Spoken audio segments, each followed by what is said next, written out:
Hello friends, मैं आपका राहुल भैया और स्वागत है आपका आपके प्यारे से चैनल टारगेट बोर्ड एग्जाम में। तो आप लोगों का जो क्रैश कोर्स है वह स्टार्ट हो चुका है और यह क्रैश कोर्स आप लोगों को 95% मार्क्स दिलवा कर रहेगा। ठीक है, तो आज की इस वीडियो में हम लोग देखने वाले हैं ज्योति जवाहर खंड काव्य का सारांश। अब ये खंड काव्य किसको पढ़ना है? तो देखिए, खंड काव्य क्या होता है, ये हर जिले का अलग अलग होता है। ठीक है, हर जिले का अपना खंड काव्य होता है। तो जिस भी जिले का ज्योति जवाहर खंड काव्य है वहाँ के बच्चे केवल इसको पढ़ेंगे। ठीक है, वहाँ के बच्चों के लिए यह इम्पोर्टेंट है। जिस भी जिले का खंड काव्य क्या होगा, ज्योति जवाहर होगा। अगर आपको पता नहीं है कि आपके जिले का खंड काव्य कौन सा है, आपको कौन सा खंड काव्य पढ़ना है, आपके ज़िले में कौन सा चलता है, तो उस पर मैंने एक वीडियो बना दिया है। उसका लिंक इस वीडियो के डिस्क्रिप्शन में मिल जाएगा। आप इस वीडियो को देखने के बाद उसको भी देख लीजिएगा और पता कर लीजिएगा कि आपके ज़िले में कौन सा खंड काव्य चलता है। और मैं हर एक खंड काव्य का बताऊँगा सारांश, और खंड काव्य से जो भी मोस्ट इम्पोर्टेंट क्वेश्चंस बन सकते हैं सब कुछ मैं आपको बताऊंगा। ठीक है, तो आपको परेशान होने की ज़रूरत नहीं है। क्रैश कोर्स के अंतर्गत आपको सब कुछ बताया जाएगा। आपको 95% मार्क्स मैं दिलवा कर रहूँगा अगर आप हमारे साथ लास्ट तक जुड़े रहते हैं। ठीक है, तो चलिए देख लेते हैं कि ज्योति जवाहर खंड काव्य का सारांश आपको कैसे लिखना है। देखिए, मैं आपको केवल ये नहीं बताता हूँ कि क्या आपको लिखना है, मैं ये बताता हूँ कि आपको लिखना कैसे है। क्योंकि सारांश तो आपको कहीं पर भी मिल जाएगा, किसी भी किताब में आप देखेंगे मिल जाएगा, लेकिन कैसे लिखना है ये नहीं कोई बता पाएगा। कैसे आपको नंबर दिया जाएगा, अगर 3 नंबर का आता है तो 3 में 3 नंबर आप कैसे पाएंगे वो मैं बताऊंगा कि आपको लिखना कैसे है। ठीक है, तो आपको लिखना है श्री देवी प्रसाद शुक्ल राही द्वारा रचित ज्योति जवाहर नामक खंड काव्य की कथा वस्तु घटना प्रधान ने होकर भाव प्रधान है। घटना प्रधान से होकर, ठीक है, यहाँ ने नहीं रहेगा। कथा वस्तु घटना प्रधान से होकर भाव प्रधान है। ठीक है, इस खंड काव्य में भारत के निर्माता युगावतार पंडित जवाहरलाल नेहरू का विराट लोकनायक का रूप चित्रित हुआ है।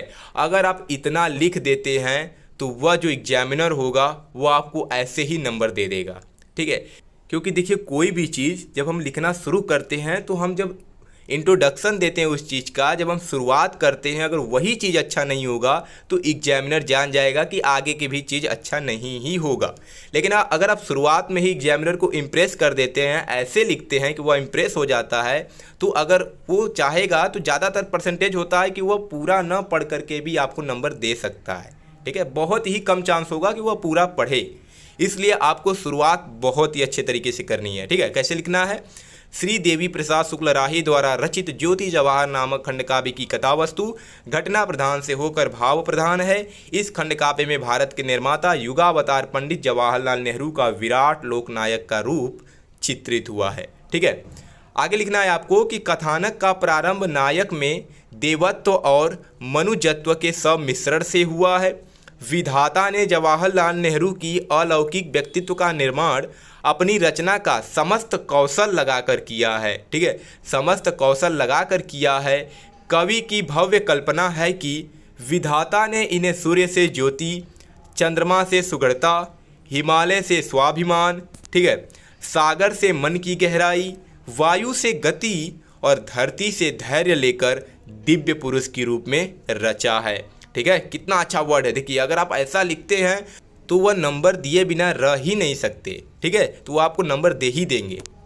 आगे आपको लिखना है कि कवि के अनुसार नेहरू जी के व्यक्तित्व में अनेक राज्यों के महान पुरुषों के गुणों के साथ साथ राज्यों के सामाजिक सांस्कृतिक गुणों का समावेश निम्नलिखित रूप में हुआ है। गुजरात प्रांत में जन्मे महात्मा गांधी जी से ये कर्मयोग के सिद्धांत की प्रेरणा पाकर, कौन? पंडित जवाहरलाल नेहरू जी कर्मयोग के सिद्धांत की प्रेरणा पाकर जीवन की संघर्ष की प्रेरणा लेते हैं। इन्हें गांधी जी का शुभाशीष सत्य, अहिंसा, दया, क्षमता, समानता, ममता आदि के रूप में उसी प्रकार प्राप्त हुआ है जैसे राम को वशिष्ठ का शुभाशीष प्राप्त हुआ है।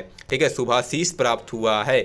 महाराष्ट्र ने उन्हें वीर शिवाजी की तलवार के रूप में शक्ति प्रदान की, जिससे वे विदेशी शक्तियों से उसी प्रकार लोहा लेते रहे जिस प्रकार वीर शिवाजी ने औरंगजेब से लोहा लिया था।